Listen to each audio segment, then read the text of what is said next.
What's up, inbreds? Now, before I start talking about Supergirl, let me just say I'm not a movie snob. I'm just a regular guy who goes to the movies a lot. So I watched Supergirl yesterday with my brother, and this is the type of movie that you watch when you're in jail, it's raining outside, and you don't know where the remote is. That's when you watch this movie. I really didn't enjoy this movie. It's a subpar superhero movie. On a scale of 1 to 10, I'm going to give this movie like a 4. It's not the worst thing I've ever seen. It's just a movie that exists. Listen, going into this movie, I had no expectations because I'm going to be very honest with you. The DCU hasn't been doing it for me at all. And I'll talk about that later in spoilers. What's the plot of the movie? It's a revenge slash save the dog plot. Very simple. Nothing special. Nothing groundbreaking. So as I'm watching this movie, I'm watching with my brother, and he kept turning to me and going, they're wasting a lot of film. There were a lot of scenes that just felt really unnecessary. And the first 30 minutes don't really drag, but it's just like, what are we doing here? Like, there's a scene, I don't mean to spoil it, but there is a scene where Supergirl is peeing. And that's when my brother turned to me and was like, what is this? And it shows a scene where Supergirl is peeing. Personal preference. If you're a girl and you come over my house and you got to pee, let me know. Because I need to go to the opposite side of the house because I don't want to hear it. Why does it come out with so much pressure? Luckily, Supergirl wasn't at full power because I would have probably walked out of the theater if I had to listen to that.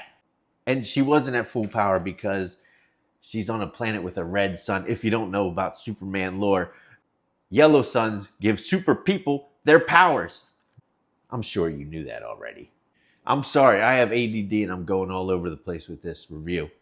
The ending of the movie, was it satisfying? No. This was literally like a filler episode of the DCU. The DCU to me feels like a really expensive TV show that you got to go pay to see, which I paid $45 for me and my brother to go see and sat there for an hour and 45 minutes. That's an hour and 45 minutes and $45 that I can't get back to watch a filler episode of a super expensive TV show. I feel like it's not really going anywhere. So no satisfying ending. I hear a lot of people hating on Millie Alcock on the internet right now, and you know what? I'm not worried about all that stuff. As far as the movie's concerned, she was fine. She was there. She did what she was told to do. She played Supergirl. Wasn't the worst character ever. This movie definitely wasn't better than Superman. And I know there's only like 4 entries in the DCU right now. They're not very hard. They're not very high bars to clear. This wasn't better than Superman. It didn't make you go, "Oh, I can't wait to go see what comes after this." Man, that was mind blowing. Listen, if you're a DC fan expecting to get your little DC brain blown by like some mind blowing DC stuff, not gonna happen. Not gonna happen. Doesn't happen in this. Character arcs. Who gives a shit? Let's talk about the bad guy. He's a bad guy. His name is Krem. Who gives a fuck? He has BBs in his face and he sounds Russian. That's the bad guy.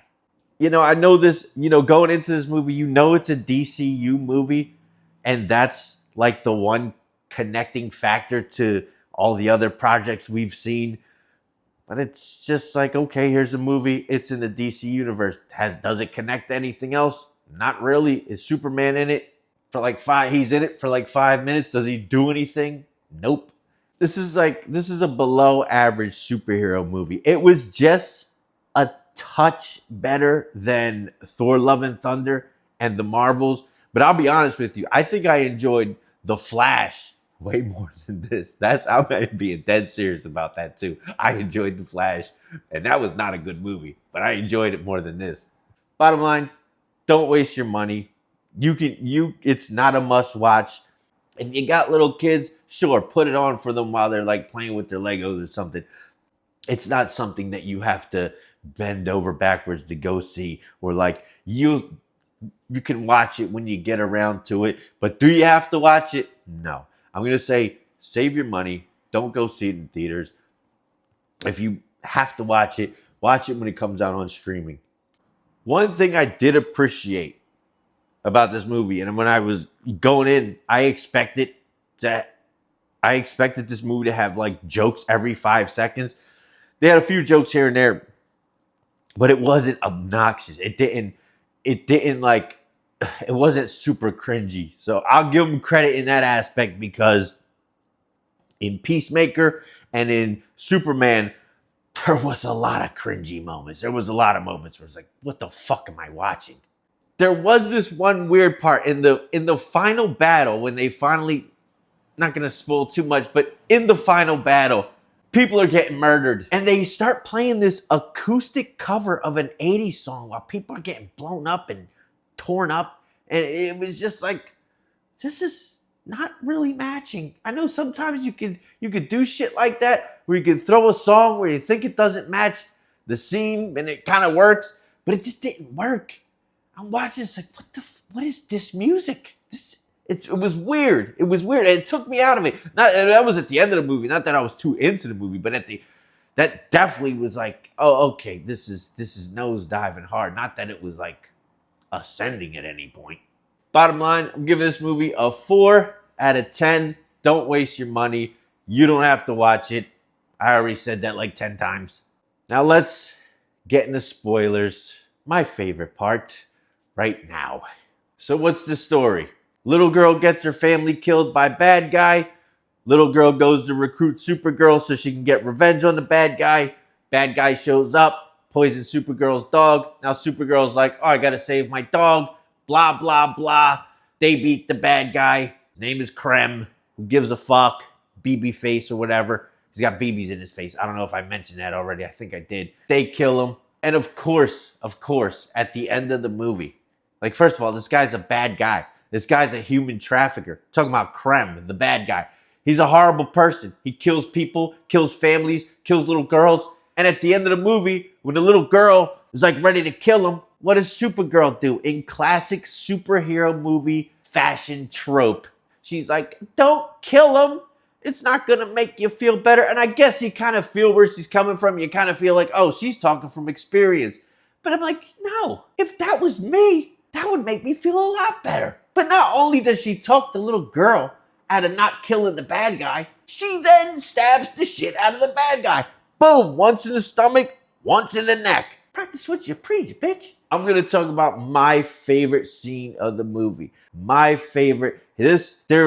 Okay, as you saw from the trailers, Supergirl has to get on a space bus because she don't have her powers fully because she's under a red sun. So she needs to go somewhere in a space bus. Little girl, what's her name? Ruthie? I think it's Ruthie or Rudy. Something. Who gives a fuck? The little girl, she sneaks on the space bus. So now the space bus is traveling through space. And now some techno pirates try to rob the space bus. So they disable the space bus's engine and they can teleport in. Blah, blah, blah. They fight. Supergirl gets trapped in the front of the space bus. Because when you go in a space bus, it's a door and then another door. And the conductor, the driver sitting there. It's two drivers. It's one big guy, one big alien dude. He's sitting there driving. But he has a co-pilot. And the co-pilot's like 6 inches tall. And he's got big eyes. He's like kind of like the Men in Black. He kind of looks like the character from Men in Black that was inside the guy's head that was piloting the human. Remember that little guy? He looks like him. Supergirl notices that the sun, a yellow sun, is starting to rise over a planet while this bus is disabled and these bandits are robbing everybody on the bus. So she turns to the little guy and she goes, hey, can you get me to that yellow sun over there? The little guy goes, I would if I had an engine or some balls, but I have neither. And it was so fucking funny. I was cracking up. I think he might be in the top. That little guy, that little alien needs his own series or shorts or something because he was great. I think him and Mr. Terrific might be my top 2 favorite characters in the DCU right now. Another weird thing is that Supergirl constantly forgets that she's got superpowers. Like, there were so many scenes where I'm thinking, laser these guys. Freeze them with your freeze breath. Do something. You can see through shit. And she doesn't use her powers like that. Like, she uses the lasers here and there. But it's like, you're Supergirl. And you're under a yellow sun.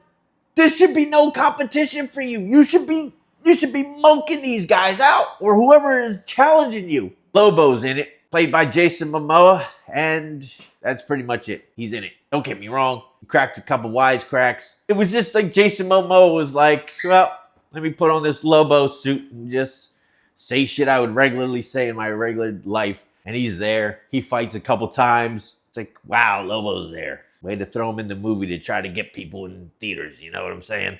All right, now I'm about to rant. I'm out of notes. I had notes, but I'm out of notes now. So I'm just going to rant about the DCU and everything that's been going on. I'm going to be honest. I never seen Creature Commandos. You know, I'm not really a cartoon watching kind of guy, but I guess I should watch it because it connects to this. But at this point, it would just feel like homework. Don't get me wrong. I do like animated shows like Marvel's What If. I love that show. Well, I love season 1 and I love Marvel Zombies. Those were great. But I had no desire to watch Creature Commandos. I was like, you know, I'll start watching the DCU with Superman. I watched Superman, and I guess I would rate Superman like a 5.5 out of 10.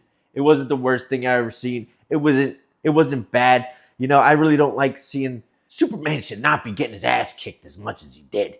And hearing Superman cry is just weird.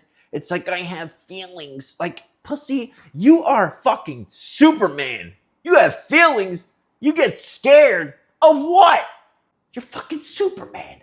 So, you know, the DCU starts out with Superman. And it was like, oh, yeah, that's an okay movie. I kind of enjoyed it. I give it a 5.5 out of 10. Would I watch it again? Probably not. I was thinking about watching it again before I watched this movie. But then Peacemaker comes along. And, you know, James Gunn is doing interviews for Peacemaker. He's like, oh, yeah, Peacemaker, man, it's going to set up the future of the DCU, blah, blah, blah. What did it set up? It didn't set up anything.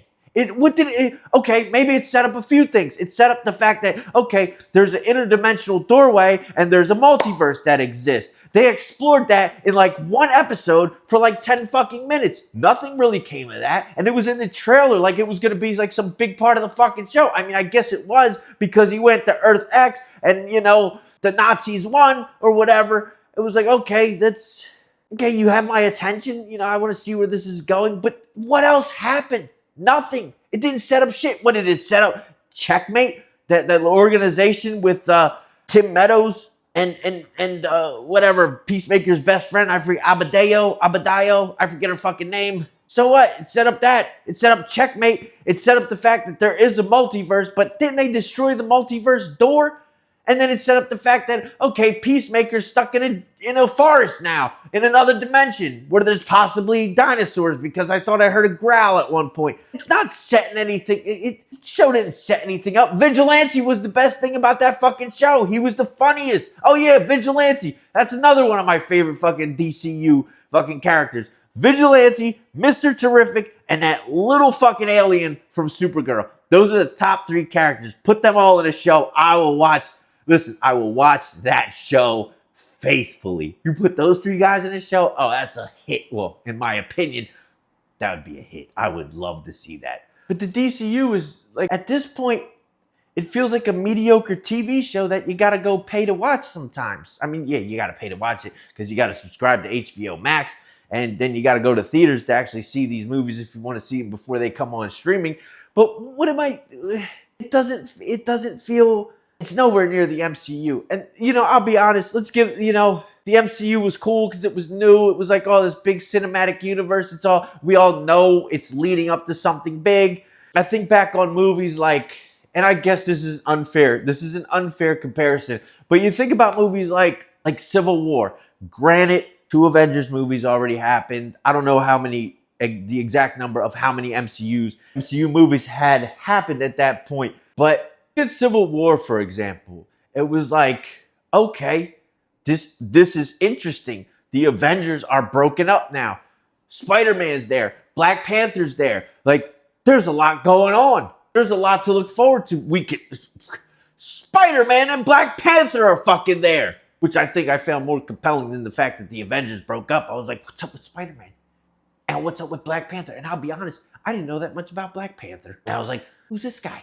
That kept me interested. That kept the ball rolling. Don't get me wrong. The ball was really rolling at this point. But even if we rewind, I guess the DCU is still in its early phases. So I guess to be fair, we'd have to compare it to Marvel Phase 1. And honestly, Marvel Phase 1, of course, we got Iron Man, one of the greatest superhero movies of all time. You know, we got Captain America, which was great. It was pretty good. And then Thor, which was okay. It was, you know. So I guess they're still in their infancy, but we already did that. We already lived through a Phase 1. We don't want to have to live through a Phase 1, a slow Phase 1 again. Like, come on, man, pick up the pace. Let's go.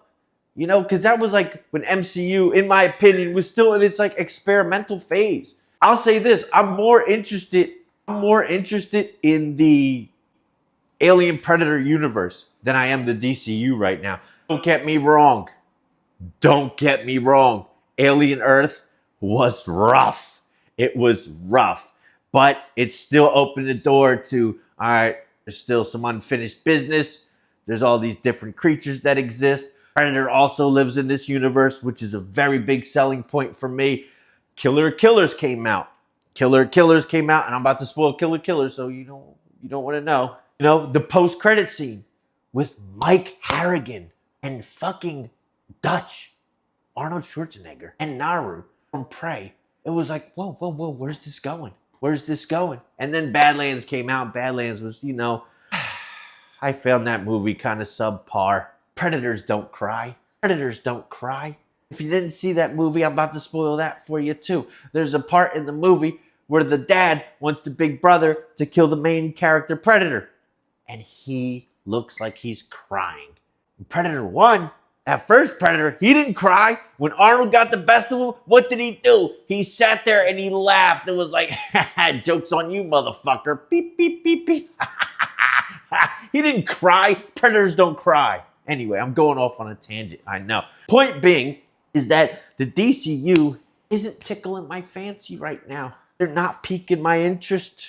In fact, it's kind of lame because I didn't walk out of Superman going, oh man, this was mind-blowing. I didn't watch Peacemaker saying to myself, oh man, I can't wait for next week. I was like, well, I already watched like the first 2-3 episodes. I mean, I might as well, guess I'm committed. I gotta see where this goes. Hopefully this pays off because I already spent so much time watching. And did it pay off? No, it did not. It did not.